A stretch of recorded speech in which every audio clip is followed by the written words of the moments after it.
Ya, bentar Bapak Ibu, minuman pelapis. Bismillahirrahmanirrahim. Assalamualaikum warahmatullahi wabarakatuh. Waalaikumsalam warahmatullahi wabarakatuh. Yang terhormat Ibu Kepala SMP Negeri 2 Indralaya, yang terhormat Bapak Imam selaku Kasnas kami BK, dan Pak Penuntut selaku wakil dari dinas. Baiklah, Bapak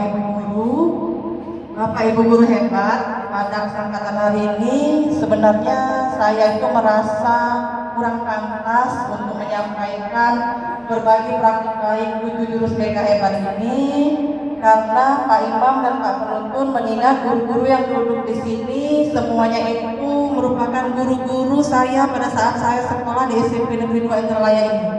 Jadi saya merasa kurang pantas gitu Pak. Tapi karena mungkin kesempatannya saya terlebih dahulu mendapat kesempatan ini, jadi saya akan mencoba memberanikan diri Pak. Sebelum kita masuk ke berbagi praktik baik 7 jurus BK hebat, Bapak Ibu guru hebat yang telah disampaikan oleh Bapak Masnas kami tadi, di sini kami beberapa minggu yang lewat atau beberapa bulan yang lewat dibekali oleh para Masnas kami ada jingle 7 jurus guru hebat yang nantinya akan saya bagikan ke Bapak Ibu guru hebat di SMP Negeri 2 Indralaya ini. Dalam kesempatan ini saya mengajak Bapak Ibu guru hebat untuk berbagi jingle itu. Pada kesempatan hari ini saya mohon dengan tidak mengurangi rasa hormatnya untuk berdiri, kita sama-sama menyanyikan jingle 7 jurus BK hebat. Ada gerakannya juga nanti. Ibu Zalia selaku guru BK senior kemarin sudah ya. Bapak Ibu ya, kita dengar dari salamnya aja.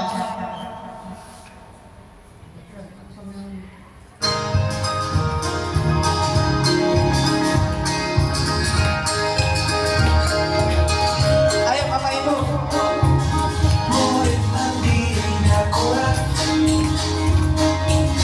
tumbuh di lingkungan sehat. Pasanganku yang hebat, penuh cinta dan bersahabat, mendidik dengan tulus, gunakan 7 jurus. Kenali potensi, kelola emosi, tumbuhkan resiliensi, jaga konsistensi dan jalin koneksi, membangun kolaborasi dan menangkap situasi. Ayo Bapak Ibu ya.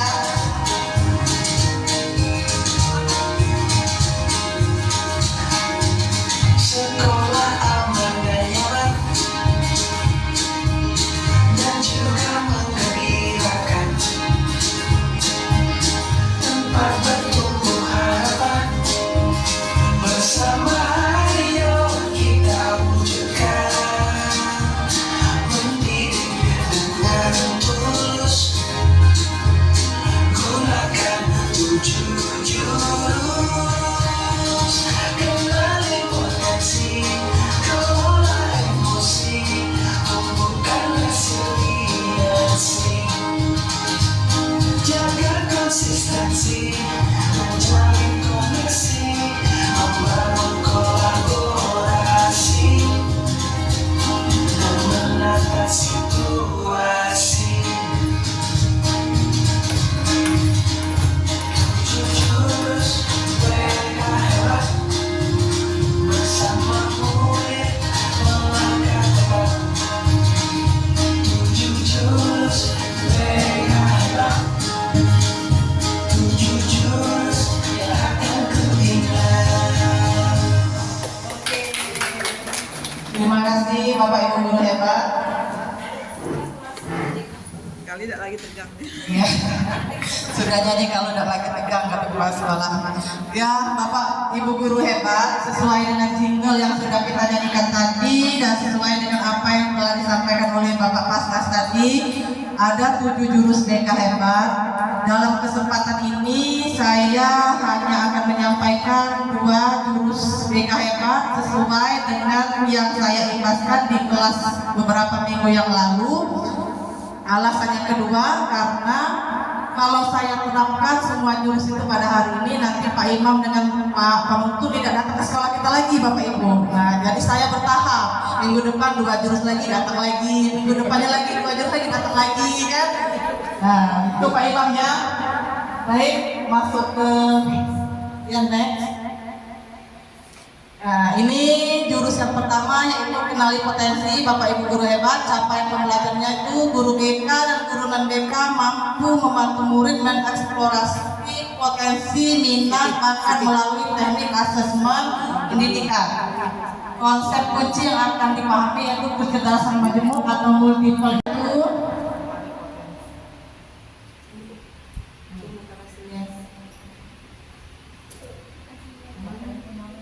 bukan resiliensinya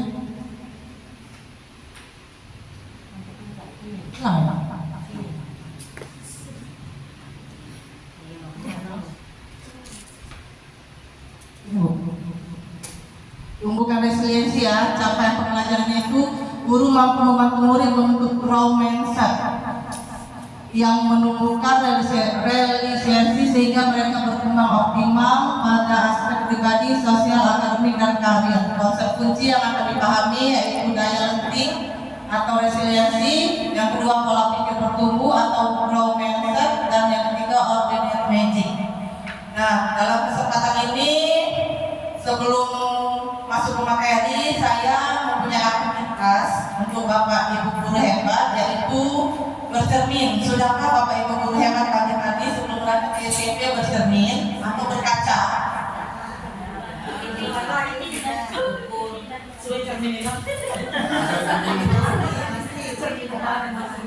Ini Pak, kalau yang masuk ke SMP kami, Pak Panumpun dan Pak Imam kalau bercermin akan kelihatan cantik dan ganteng, akan dipastikan. Saya mohon izin pada Bapak Ibu guru hebat ya, kebenaran bapaknya cuma satu Pak, Bapak dan Ibu guru ya, untuk bisa maju ke depan. Next Ibu, di aktivitas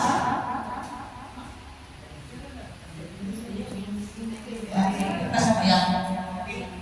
Itu ada aktivitasnya, simulasi resiliensi menggunakan cermin atau penguatan mental.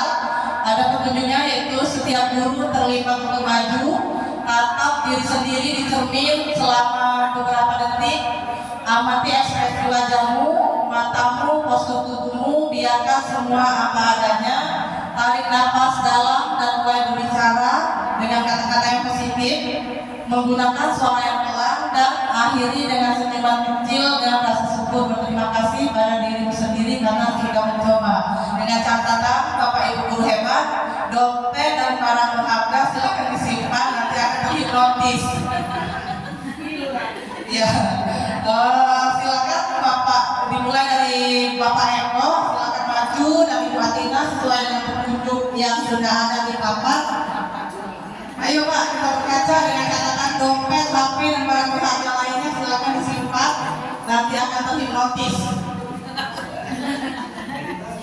Iya, meditasi. Silakan Bapak, kurang lebih waktunya 1 menit. Satu lagi boleh Ibu, sekali jalan 2 kaca, jadi biar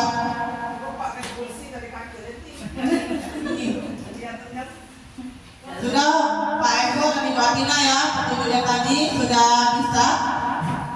Silakan tatap diri sendiri di depan kaca. Bentuknya apakah berubah dari rumah tadi sampai ke sekolah, dan ucapkan kata-kata positif di depan kaca. Ya, kurang lebih 1 menit Bapak dan Ibu. Ya, boleh merapikan jilbab, merapikan, lalu ucapkan rasa syukur dan terima kasih kepada diri kita sendiri. Ya, tarik nafas, Pak Eko. Bentar dompet nanti keluar. Sudah, ya, boleh. Sudah, Bapak Ibu, ya, boleh dilanjutkan ke guru senior. Ya, Tiara, boleh bantu Ibu Tiara. Ayo.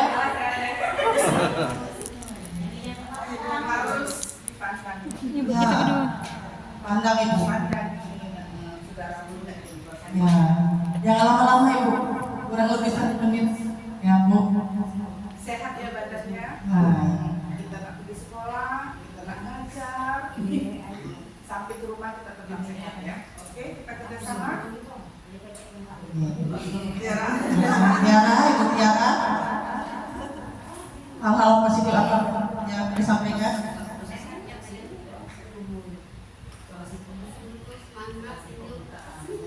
Oke, terima kasih. Lanjut, Ibu senior yang berikutnya, Ibu kepala sekolah mau mencoba Bu? Awas Bu, dompet, HP tadi Bu ya. Ibu Nurul Huda.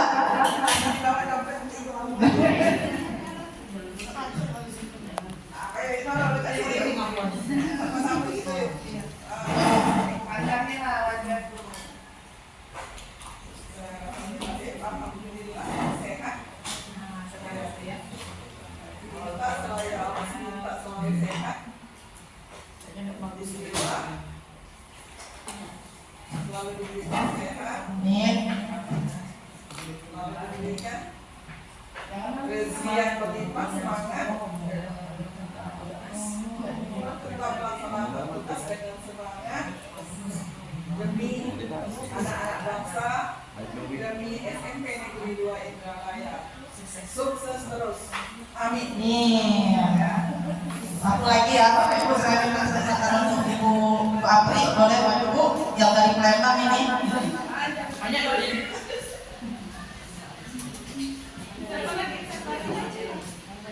Satu lagi boleh, Bu Silasri boleh.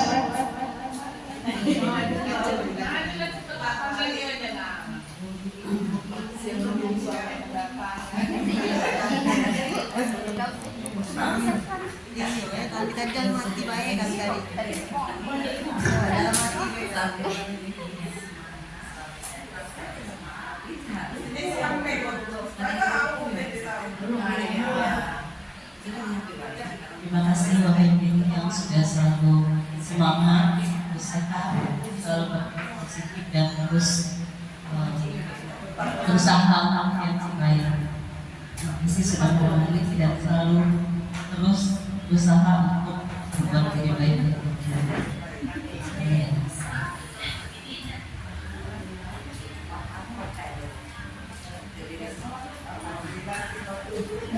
Bismillahirrahmanirrahim. Alhamdulillah, terima kasih ya Allah. Pagi ini saya sehat, semangat, siap untuk berada di depan anak-anak dengan penuh kecintaan, sabaran dan kasih sayang yang tulus. Semoga ilmu yang saya berikan akan bermanfaat bagi siswa-siswi saya untuk masa depan mereka. Amin ya rabbal alamin. Amin ya Bapak Ibu guru hebat. Itu tadi sebagian simulasi dari resiliensi atau daya lentik tadi, penguatan yang positif bagi diri kita agar kita selalu mengeluarkan aura-aura positif, khususnya kita untuk mencerdaskan anak bangsa. Next Ibu, kita kembali ke refleksi. Refleksinya di sini yaitu, pernahkah kamu mengalami kegagalan atau kesulitan? Coba ceritakan kegagalan yang pernah kalian alami dan bagaimana cara kamu bangkit dari kegagalan. Di sini Bapak Ibu guru hebat, adakah yang bersedia ingin membagikan pengalamannya bangkit dari kegagalan? Adakah yang bersedia? Ibu Apri, silakan maju Bu. Jangan lagi bercerita Bu. Ada siap.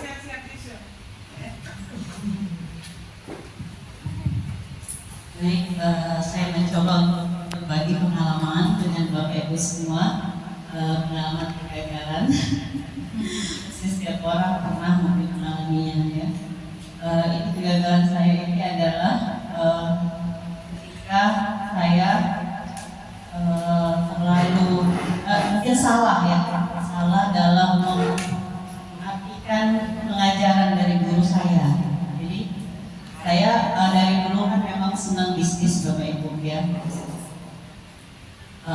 bagi saya guru itu adalah pengabdian. Tapi kalau misalnya kita buat mencari uang itu dari bisnis. Sehingga saya terus belajar tentang bagaimana cara berbisnis. Satu saat itu saya belajar tentang suatu bisnis dari seseorang coach ya. Dia mengatakan bahwa kalau bisa kita itu dapat penghasilan minimal punya 7 sumber penghasilan. Jadi saya tuh mikir, saya sudah jadi guru, sudah punya kontrakan, misalnya sudah saya juga bisnis waktu itu HNI, kemudian apalagi lah ya yang harus saya lakukan di sela-sela jam kerja saya. Akhirnya saya mencoba bisnis lain, sudah bagus di HNI, sudah buka cabang sama. Terus saya buka lagi pizza, jadi bisnis pizza pun saya ambil satu outlet, kemudian ambil lagi 2 outlet, akhirnya saya rekrut karyawan banyak ya, 17 karyawan saya, dan akhirnya karena tadi setelah sebelum selesai itu, saya ambil lagi bisnis lain ceritanya. Saya ambil lagi buka lagi bisnis salon yang cewek muslimah, khusus muslimah, terus saya ambil lagi bisnis gunting rambut cowok itu ya, barber, kemudian sedang nenek akhirnya ibu ya Allah ya. Kadang-kadang orang mikir, oh Allah ibu ini katanya lama dia kan bukan itu sebenarnya. Saya itu lebih bermanfaat. Ketika misalnya saya buka bisnis itu saya adalah membantu banyak orang yang membuka pekerjaan gitu kan. Tapi ternyata tidak bisa seperti itu. Akhirnya saya gagal ya Bapak Ibu. Saya bangkrut ya. Bisnis yang pizza tadi itu saya kerugian berapa puluh juta waktu itu, 60 jutaan kalau nggak saya salah. Bangkrut berapa? Karena saya belum bisa untuk memanage ya. Walaupun saya sudah punya manajer, sudah punya apa, ternyata kalau baru buka bisnis ini banyak hal yang saya pelajari dari kegagalan saya bangkrut, akhirnya punya banyak habis semua ya kenal habis. Ternyata banyak pelajaran yang saya dapatkan. Teman-teman saya bilang berarti ibu itu mengeluarkan ratusan juta itu untuk belajar gagal ya. Gagal itu adalah pembelajaran juga ternyata. Dari sekian bisnis yang saya lakukan itu ya perlu belajar lebih lagi. Harusnya saya itu fokus dulu dengan satu bisnis, sudah betul-betul autopilot gitu kan, sudah bisa saya tinggalkan dan itu tetap bisa menghasilkan, baru mungkin memperbaiki bisnis lain gitu. Tapi dalam waktu yang bersamaan itu saya ambil semua bisnis ya. Saya waktu itu akhirnya menyadari bahwasanya ini kesalahan saya, dan saya berusaha untuk memperbaiki ya, memperbaiki diri. Saya belajar lagi. Saya juga belajar dengan coach yang lain. Bisa waktu itu saya terus terang sempat down dan hampir setiap hari itu hampir nangis ya karena ratusan juta hilang. Tapi ya alhamdulillah itu menjadi pelajaran berharga buat saya nanti, dan saya bisa fokus dulu saat ini itu karena usaha bisnis HNI yang ada juga tambahan, tapi saya bisa kembali fokus. Akhirnya kalau kita nggak fokus, ternyata bisnis yang justru yang sudah jadi udah bagus banget waktu itu justru ikutan hancur. Itu saja mungkin pengalaman dari saya. Terima kasih atas perhatiannya. Assalamualaikum warahmatullahi wabarakatuh. Waalaikumsalam warahmatullahi wabarakatuh. Terima kasih atas berbagai pengalamannya Ibu Apri. Kita kasih tepuk tangan dulu Bapak Ibu guru hebat Ibu Apri yang sudah bersedia untuk membagikan pengalaman kegagalannya dan bisa bangkit kembali. Dari pengalaman Ibu Apri tadi, adakah Bapak Ibu guru hebat yang bersedia untuk menanggapi tentang kegagalan yang dialami oleh Ibu Apri tadi? Ibu senior, Bu Zalia. Bismillahirrahmanirrahim. Sebenarnya yang sahabat pulang dari pergi tadi sama-sama dari Palembang Pak. Jadi kalau kami pulangnya berpisah ke rumah masing-masing, tidak satu rumah memang. Ini sudah pernah Ya curhat ke saya masalah ini. sebenarnya bukan salah di coachnya atau di ustaz kami. Memang di dalam Islam kita itu diharapkan sesuai dengan nabi kita ya Pak ya, berdagang, mencari rezeki dengan cara berdagang. Selain kita sebagai pegawai. Nah, sebenarnya tidak salah dari coach itu, cuma hanya salah dari kitanya. Mungkin karena semangat karena Bu Apri kan masih muda, semangat dan tidak membaca kondisi tubuh dan itu. Apakah saya sanggup? Apakah saya bisa menjalankan dengan varian-varian yang berbeda? Kalau kita buka cabang itu satu varian, misalnya sebagai pendidik kita buka sekolah nikah, mungkin bisa berjalan Pak, karena sama materinya sama. Nah ini Bu Apri ini materinya tidak sama. Ada di HNI tentang produk obat herbal, ada lagi di Giza yang dia sendiri tidak paham bagaimana cara membuat giza yang baik, dia menggunakan orang lain. Terus dia tidak paham salon, dia coba salon dan sebagainya. Sementara dia sendiri yang satu tadi belum berjalan sempurna, baru berjalan belum sempurna sekali, baru berjalan. Tapi karena guru tidak kata guru itu baik, dia benar baik, bukan kita yang salah melangkah. Jadi sedikit termasuk ada emosi dan ada dibilang serakah ya. Ada juga yang pengen cepat sukses, pengen cepat jadi pengusaha yang luar biasa. Nah, ini itu tanggapan saya. Jadi intinya kita harus bisa memanfaatkan waktu itu dengan sebaiknya dulu, baru kita kembangkan. Atau kalau kita memang sudah punya ahli di bidang pendidikan, kita kembangkan pendidikan aja dengan 8, dengan lebih dari 7 di daerah masing-masing, satu jurus. Jadi mudah kita memanagenya. Itu jadi menekan rasa keinginan yang begitu besar sebelum kita menjadi besar. Terima kasih. Terima kasih kembali Bapak Ibu sekalian. Kita berikan aplaus dulu Bapak Ibu. Tanggapan dari Ibu sekalian. Iya, Bapak Ibu guru hebat, berdasarkan dari cerita pengalaman Ibu Apri tadi dan tanggapan yang sudah dipaparkan oleh Ibu Zalia, bahwa di sini di diri Ibu Apri itu sudah tumbuh rasa resiliensinya atau daya tarik tadi, yaitu kemampuan untuk bangkit kembali dari kegagalan sehingga tidak mengalami keterpurukan atau trauma berkepanjangan. Itu tadi menurut saya Ibu Apri berdasarkan cerita pengalamannya itu sudah baik. Ibu Apri tidak terpuruk dalam kondisi yang kebangkrutan mencapai kerugian puluhan juta, ya Bu, iya ratusan juta, sehingga Ibu bisa sukses sampai sekarang. Nah, kembali ke materi Bapak Ibu guru hebat. Salah satu jurus yang saya ambil itu selain kenali potensi, yaitu tumbuhkan resiliensi. Di sini, next Ibu, tugas kita sebagai pendidik Bapak Ibu guru hebat, beberapa minggu yang lalu saya sudah mencoba mengilaskan kedua jurus tadi, yaitu kenali potensi dan tumbuhkan resiliensi di kelas 9A dan 9B. Situasi yang saya hadapi pada saat saya mengilaskan dua jurus tadi, yaitu masih banyak siswa yang belum mengetahui gaya belajar mereka dan strategi belajar yang sesuai dengan gaya belajar mereka miliki.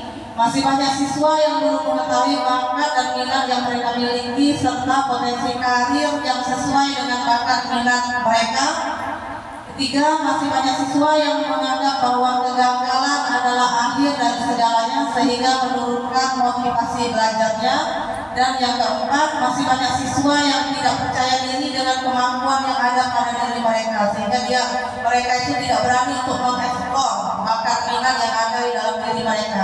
Next Ibu, tantangan yang saya hadapi pada saat saya menerapkan dua jurus tadi di kelas 9A dan 9B, yaitu yang pertama, rendahnya kesadaran siswa akan potensi minat dan bakat mereka sendiri, ketidaktahuan siswa mengenai gaya belajar yang mereka miliki, rasa tidak percaya percaya diri terhadap kemampuan yang mereka miliki, anggapan bahwa kegagalan hari ini adalah akhir dari segalanya. Pada OJL 1 di kelas 9B, saya menerapkan jurus 1 yaitu kenali potensi. Ada beberapa siswa yang terkendala masalah HP, Bapak Ibu hebat, karena kemarin saya menggunakan asesmen dari link asesmen yang sederhana. Jadi HP mereka tidak support, terkendala sinyal, sehingga memakan waktu yang lebih lama untuk pengisian link asesmennya. Dan yang terakhir pada OJL 2 di kelas 9A tentang tumbuhkan resiliensi, siswa masih banyak menganggap bahwa kegagalan itu sesuatu hal yang membuat mereka menjadi minder dan tidak percaya diri. Next Ibu, aksi yang saya terapkan pada saat saya mengingatkan atau berbagi ke siswa kelas 9A dan 9B. Di kelas 9B saya menerapkan jurus OJL 1 tentang kenali potensi siswa, mengerjakan tes gaya belajar sesuai yang ada di foto di depan Bapak Ibu guru hebat, yaitu melalui web Aku Pintar, melalui link yang bisa di grup kelas. Dengan posisi tempat duduknya saya atur duduk di terbu agar siswa itu tidak ada yang duduk di depan, di belakang, sehingga mereka itu menghadap ke depan semua, terfokus ke satu titik. Terus dari hasil asesmen yang saya lakukan di kelas 9B itu terdapat 8 orang yang mempunyai gaya belajar visual kinestetik, 1 orang kinestetik visual, 4 orang mempunyai gaya belajar kinestetik, 2 orang visual auditory kinestetik, 2 orang auditory kinestetik, 4 orang visual kinestetik visual auditory ada 2 orang, kinestetik auditory 3 orang, dan auditory visual 3 orang. Next Ibu, lanjut pada minggu berikutnya di OJL 2 di kelas 9A tentang tumbuhkan resiliensi. Siswa saya bentuk berkelompok untuk membangun menara setinggi mungkin dari kaki uno. Dari pembuatan menara itu mereka bekerja berkelompok, bekerja sama. Mereka tahu bagaimana cara untuk mencapai suatu tujuan dengan bersama-sama. Pada akhirnya, pada praktek di kelas itu ada beberapa kelompok yang menaranya belum sampai tinggi, jatuh kembali. Saya kasih waktu kesempatan lagi untuk membangun lagi, sehingga menara mereka sesuai dengan di foto tadi Bapak Ibu guru hebat, berdiri dengan kokoh walaupun pada saat itu kami tes di setiap wakil kelompoknya itu untuk mengipas-ipasi meniup, tapi pada akhirnya menara mereka tetap berdiri kokoh seperti yang di foto. Dan di akhir kegiatan layanan mereka mengisi LKPD mengenai pengalaman ketika mereka gagal dan langkah-langkah mereka bangkit dari kegagalan. Next Ibu, refleksi yang saya lakukan di 2 kelas itu, kelas 9A dan 9B. Di kelas 9B hasil dan dampak dengan melakukan tes gaya belajar, siswa jadi mengetahui gaya belajar. Mereka itu sangat antusias sekali Bapak Ibu guru hebat, karena mereka yang dari awalnya tidak tahu menjadi tahu, dan mereka bilang, Bu, rupanya aku nih gaya belajarnya cak ini yo, pantas Bu, aku nih kalau misalnya diomong ke guru tuh, aku tuh tidak nyerap ilmunya, berarti aku tuh gaya belajarnya tak sambil dengar musik Bu. Nah, terus juga dengan mengetahui gaya belajarnya, siswa menjadi lebih tahu yang sesuai yang saya sampaikan tadi. Siswa menjadi lebih tahu strategi belajar apa yang lebih tepat digunakan sehingga pembelajaran lebih mengena. Dengan mengetahui bakat dan minat, siswa bisa mengetahui potensi karirnya di masa depan. Sampai ada siswa itu ya yang mendapatkan hasil gaya belajar kinestetik. Kata kawannya, "Wah Ibu, pantas dia tuh tidak pernah diam di kelas. Nakalnya." Padahal dia itu termasuk kategori anak yang gaya belajarnya kinestetik, selalu butuh praktek Bapak Ibu. Sehingga anak itu sampai ngomong ke saya, "Ibu, saya awalnya ingin melanjutkan sekolah di IMAT, tapi setelah saya melihat gaya belajar saya kinestetik yang butuh praktik langsung, saya akhirnya memutuskan ingin melanjutkan ke sekolah SMK biar saya bisa menjadi montir," katanya kemarin.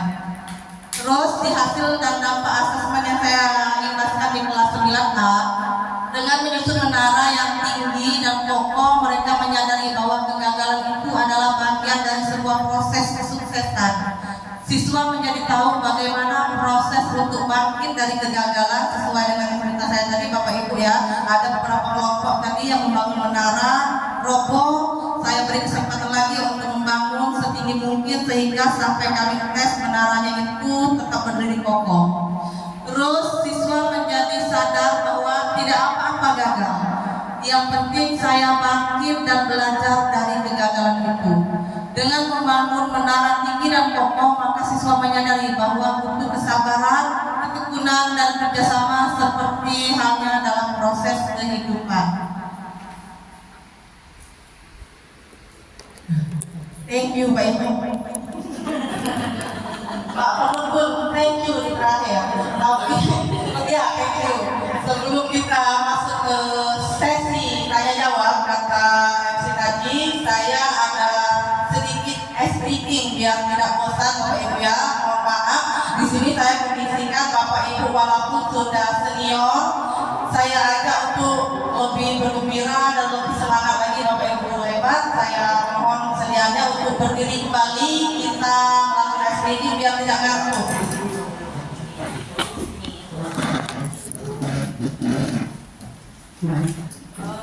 Ice breakingnya tinggal menuruti apa-apanya Bapak Ibu guru. Ya, kalau katanya maju ya agak keluar sedikit ya ada. Kalau katanya maju ya maju, kalau katanya mundur ya mundur, ke kanan, diputar ya diputar. Pokoknya sesuai dengan apa yang disebutkan ya Bapak Ibu guru hebat.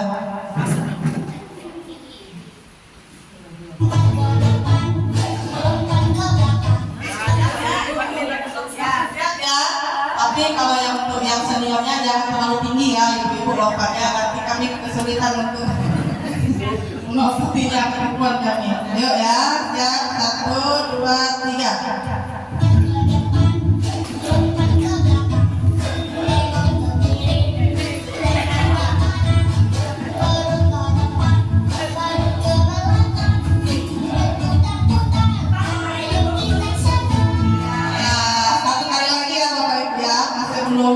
Masih belum semangat, ayo kalau lagi satu kali lagi. Kalau katanya putar ke depan, putar ke belakang. Kalau diputar-putar, ya diputar. Semangat ya.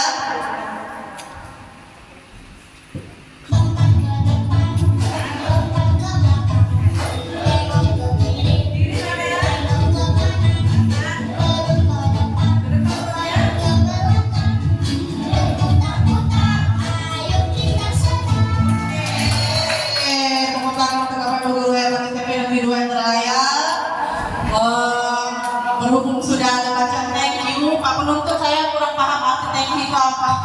Terima kasih ya, terima kasih. Mungkin di sini kembali ke MC atau saya membuka sesi tanya jawab. Kalau ada Bapak Ibu guru yang masih belum mengerti atau belum paham, kecuali Pak penuntut, tidak usah Pak penuntut. Iya, Bapak Ibu guru hebat, kalau ada yang mau bertanya silakan. Oh ya, Ibu Atina. Assalamualaikum warahmatullahi wabarakatuh. Waalaikumsalam warahmatullahi wabarakatuh. Terima kasih atas kesempatannya. Izin Bapak dan Ibu, saya ingin menanyakan.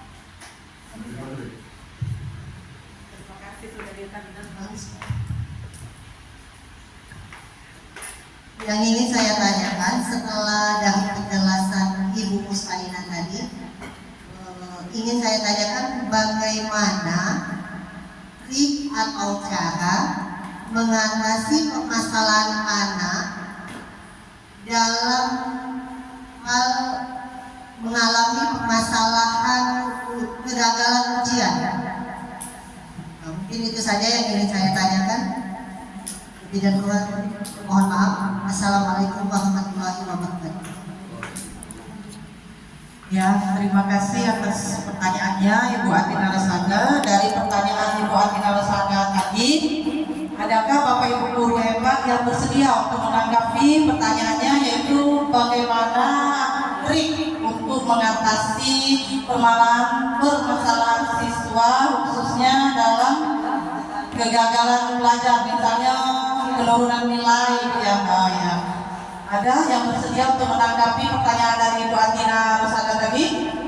Ibu kembali ke Ibu Zalia. Dan ini balik-balik dulu ya Pak. Ada misalnya ada perumahan kayak kemarin, aku tuh lagi minta. Iya, kalau itu disikatkan Pak Imam. Ini sebenarnya siswa kita itu bukan gagal ya. Mungkin dia memang aja atau kurang disiplinnya. Mungkin kemarin dia terlalu bangga dengan hasil yang dia dapat, akhirnya dia lengahkan. Itu salah satunya. Kedua, mungkin ada faktor lain. Jadi saat ujian dia mengalami sesuatu di rumahnya, mungkin orang tuanya sakit atau orang tuanya ada masalah apapun, atau juga tentang ini dia sendiri. Karena di SMP ini kita ketahui bahwa yang paling sulit-sulit mengajar ini adalah di SMP, Pak. Karena SMP ini adalah anak yang lepas dari masa kecilnya, tapi belum dewasa. Nah, lepas dari masa kecil menuju dewasa, tapi belum dewasa. Diibaratkan perahu, mereka ada di tengah-tengah. Nah, yang di tengah-tengah inilah yang mau berjalan baik atau tidak. Di balik semua ini juga ada orang tua, ada teman yang tepat, ada guru yang memang memahami dia. Nah, di sinilah mungkin masalah yang terjadi pada siswa kita ya. Untuk penanganannya ya kita panggil, kita ajak berdiskusi dulu. Setelah kita tahu berdiskusi baru kita tanyakan solusinya. Sebenarnya panjang kalau mau dijelaskan buat prakteknya. Lebih kurang seperti itu. Terima kasih Bu. Kita kasih aplaus dulu Bapak Ibu, kembali ke tepuk tangan untuk Ibu guru hebat kita ya. Pertanyaan dari Ibu Atina Rosada tadi, adakah trik atau cara untuk mengatasi siswa dalam melakukan kesalahan kegagalan belajar? Tadi sudah ditanggapi oleh guru senior bimbingan konseling kita, Ibu Dr. Ada Zalia. Benar, semua yang disampaikan oleh Ibu Dr. Ada Zalia. Artinya di sini tidak ada siswa kita yang gagal, tapi mungkin hanya kurang disiplin. Ya, siswa yang telah disampaikan oleh Ibu Zalia tadi, siswa itu kita ajak ngobrol, kita cari, selidiki dulu apa penyebabnya dengan menggunakan juga peraturan ditampilkan bocorannya Pak. Menggunakan salah satu caranya yaitu menggunakan teori burger Bapak Ibu guru hebat ya. Dimana sudah kita ketahui semua burger itu kan ada 3 lapisan. Lapisan atasnya yaitu roti atasnya kita diawali dengan mengapresiasi. Jadi Bapak Ibu guru hebat mungkin termasuk saya juga menyadari terkadang kalau kita itu selain untuk mengurusi siswa yang bermasalah itu kita juga mempunyai permasalahan-permasalahan lain. Ketika ada siswa kita yang bermasalah bukan hanya masalah kegagalan dalam belajar, ada juga kenakalan remaja. Dan tiba-tiba datang nih Pak Penuntut dan Pak Imam datang, nih Bu, dia tumor aku, langsung kita sini sini. Kau ini memang nakal nih, yang tadi omongin nakal yang bebal yang nih. Nah, ternyata cara itu sangat salah Bapak Ibu ya. Kita menggunakan teori burger ini, yaitu yang pertama itu lapisan roti atasnya diawali dengan apresiasi. Anak itu kita panggil, kita kasih pendekatan, kita berikan penguatan yang positif dulu pada diri siswa agar ia merasa dihargai dan tidak langsung disalahkan. Kalau tiba-tiba kita langsung memang kau nih yang salah yang jadi ujung-ujungnya siswa itu tidak mau terbuka, tidak mau menceritakan permasalahan yang ada pada dirinya, malah kita itu dibodoh-bodohnya karena mereka takut dihukum. Yang kedua yaitu isi lapisan dari burger itu, tengahnya itu kita mengkoreksi, sampaikan inti masalah secara jujur tapi tetap empatik dan tidak menyudutkan. Ajak siswa itu melihat realita dan dampaknya. Dan yang lapisan terakhir, lapisan ketiga diakhiri dengan dorongan positif, motivasi atau ajakan dan tawaran solusi bersama, bangun harapan dan arahkan siswa untuk berpikir ke depannya. Contoh yang di bawah itu ya, Bapak Ibu guru hebat, kalimatnya misalnya yang pertama itu apresiasi, Ibu sangat menghargai kerja keras kamu selama ini. Kamu selalu kita apresiasi dulu Bapak Ibu guru hebat. Segala perbuatan dia selama ini kita apresiasi dulu, kita puji dulu. Terus yang kedua, isinya yang di tengah yaitu kita koreksi. Ibu tahu nilai kamu kemarin membuat kamu kecewa, tapi suatu hasil ujian tidak menentukan seluruh kemampuanmu. Nah, ini bukan akhir tapi bagian dari proses belajar. Itu masuk di koreksi, kita mengkoreksi bahwa hasil anggaplah nilai ujian mereka menurun, jadi kita koreksi. Dan lapisan yang ketiga, roti yang terakhir, yaitu kita akhiri dengan ibu yakin kamu bisa memperbaiki itu. Kita ajak, kita dorong dengan dorongan yang positif, motivasi, dan kita buat solusi bersama. Contoh yang Bapak Ibu guru hebat itu ibu yakin kamu bisa memperbaiki nilai itu. Kita buat strategi belajar bareng dan kamu bisa minta bantuan kapan saja. Kamu punya potensi yang besar. Nah, semangat, jangan terlalu terpuruk dengan kegagalanmu pada hari ini. Mungkin itu yang saya bisa jawab di luar narasada. Ya, mungkin itu saja Bapak Ibu guru hebat, berbagi praktik baiknya, dan nanti 2 jurus berikutnya menunggu Pak Penuntun dan Pak Imam datang lagi ke sekolah ya. Siap. Pak Imam siap Pak ya. Saya akhiri sampai di sini. Bila itu kalinya. Wassalamualaikum warahmatullahi wabarakatuh.